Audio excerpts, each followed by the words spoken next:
Hello കൂട്ടുകാരെ, എല്ലാവർക്കും എൻ്റെ പുതിയൊരു വീഡിയോയിലേക്ക് സ്വാഗതം കേട്ടോ. അപ്പോൾ എല്ലാവരും സുഖമായിട്ടിരിക്കുന്നെന്ന് വിശ്വസിക്കുന്നു.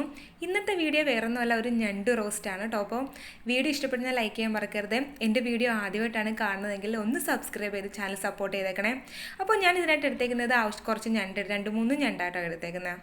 ഞണ്ടും പിന്നെ 2 സവോള, ഒരു തക്കാളി, കുറച്ച് കൊച്ചുള്ളിയും വെളുത്തുള്ളി, ഇഞ്ചി, വേപ്പില ഇത്രയായിട്ട് എടുത്തേക്കുന്നത്. അപ്പോൾ നമ്മുടെ സവോളയും തക്കാളിയൊക്കെ അരിഞ്ഞെടുത്ത് വെച്ചിട്ടുണ്ട്. അപ്പോൾ നമ്മൾ കുറച്ച് കൊച്ചുള്ളി എടുത്തില്ല, ആ കൊച്ചുള്ളിയും വെളുത്തുള്ളിയും ഇഞ്ചിയും നമുക്ക് ചതച്ച് മാറ്റി വെക്കാം. അപ്പോൾ നമ്മുടെ ചട്ടി ചൂടായിട്ടുണ്ട്, അതിലേക്ക് കുറച്ച് വെളിച്ചെണ്ണ ഒഴിച്ചു കൊടുത്തിട്ടുണ്ട്.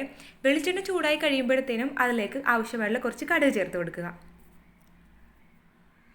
അപ്പോൾ നമ്മുടെ കടുകെല്ലാം പൊട്ടിയിട്ടുണ്ട്. പൊട്ടിക്കഴിയുമ്പോഴത്തേനും അതിനകത്തേക്ക് കുറച്ച് കറിവേപ്പില ചേർത്ത് കൊടുക്കുക. കറിവേപ്പില നല്ലോണം മൂത്ത് കഴിയുമ്പോഴത്തേനും നമ്മൾ ചേർത്ത് കൊടുക്കാൻ പോകുന്നത് സവോളയാണ് കേട്ടോ. സവോള ചേർത്തിട്ട് നല്ലോണം ഇളക്കുക. വേണമെങ്കിൽ സവോള ചേർക്കുന്നതിന് മുമ്പ് നമ്മൾ ചതച്ച് വെച്ചിരിക്കുന്ന ആ കൊച്ചുള്ളിയും വെളുത്തുള്ളി ഇഞ്ചിയും ഇല്ലേ, അത് വേണമെങ്കിൽ ആദ്യം ചേർത്ത് കൊടുക്കാം. ഞാൻ പക്ഷേ സവോള കേട്ടോ ആദ്യം ചേർത്ത് കൊടുക്കുന്നത്. എങ്ങനെ ചെയ്താലും ഒരു കുഴപ്പമില്ല. അപ്പോൾ നല്ലോണം വഴറ്റിയെടുക്കുക. സവോള ഇച്ചിരി വഴന്ന് വരുമ്പോഴത്തേനും, ഒത്തിരിയല്ല, ഒരു പകുതി ഒന്ന് വഴന്ന് വരുമ്പോഴത്തേനും നമ്മൾ ചതച്ച് വെച്ചിരിക്കുന്ന ഇഞ്ചിയും വെളുത്തുള്ളിയും കൊച്ചുള്ളിയും ഇല്ലേ, അത് ഇതിനകത്തേക്ക് ചേർത്ത് കൊടുക്കുക.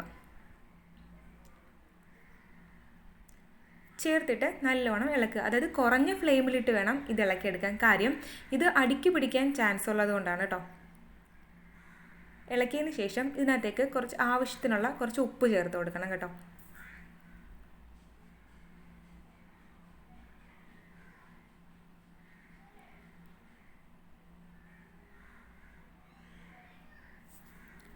ഉപ്പ് ചേർത്ത് കൊടുക്കുന്നതിന് മുമ്പ് തക്കാളി ചേർത്ത് കൊടുക്കുക.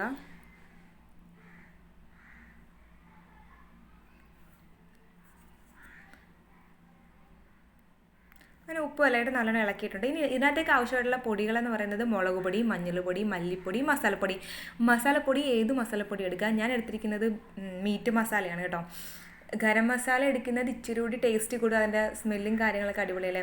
അപ്പോൾ നമ്മുടെ ഈ മസാലയെല്ലാം നല്ലോണം മൂത്ത് വരുമ്പോഴത്തേനും, ഒത്തിരി കരിഞ്ഞു പോകാൻ പാടില്ല, മൂത്ത് വരുമ്പോഴത്തേനും നമ്മൾ കഴുകി വൃത്തിയാക്കി വെച്ചിരിക്കുന്ന നമ്മുടെ ഞണ്ട് ഇതിനകത്തേക്ക് ചേർത്ത് കൊടുക്കാം. ഞണ്ട് ചേർത്ത് കൊടുത്ത് മസാല മൊത്തവും നമ്മുടെ ഞണ്ടിൽ പിടിക്കുന്നവരെ ഒന്ന് ഇളക്കി കൊടുക്കണം. എല്ലാം ചെയ്യുമ്പോഴത്തേനും നമ്മൾ കുറഞ്ഞ ഫ്ലെയിമിലിട്ട് വേണം കേട്ടോ ചെയ്യാൻ. അപ്പോൾ നമ്മുടെ മസാലയൊക്കെ ഏകദേശം ഞണ്ടിൽ പിടിച്ചെടുത്തിട്ടുണ്ട്.